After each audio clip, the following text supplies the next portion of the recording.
A cabbie is waiting outside a Vegas casino when a smartly dressed man runs out in a state of extreme distress. He comes up to the cab and says, "You've got to get me to the airport straight away.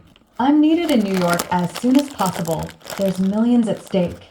And the cabbie says, "Sure, no problem, fella. Just $50 for the fare and we're good to go." The smartly dressed man says, "This is awkward, but I just lost my shirt in the casino and I haven't a cent on me, just the clothes I'm standing up in and my airline ticket."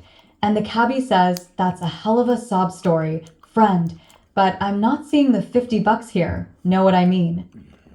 So after failing to win the cabbie over, the businessman begins to run for the airport, and by the merest good luck, he manages to flag down a lift, and he makes his flight with minutes to spare.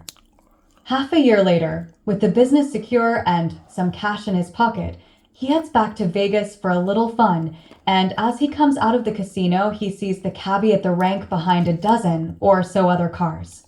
So he goes to the first one and leans in through the window and says, "How much for a ride to the airport?" And the cabbie says, "$50, fella." And the businessman says, "And how much to stop on the way and give me a blow job?" And the cabbie tells him to fuck right off. So he goes to the next cab and once again asks, "How much for a ride to the airport?" And then, "And how much to stop on the way and give me a blow job?" And the second cabbie also tells him to fuck right off. After being rejected by all the other cab drivers, the businessman goes to the last one in the line and the cabbie chuckles and says, "Hey, it's you again." And the businessman says, "Yep, $50 to the airport, is it?" And the cabbie says, "Sure, hop in."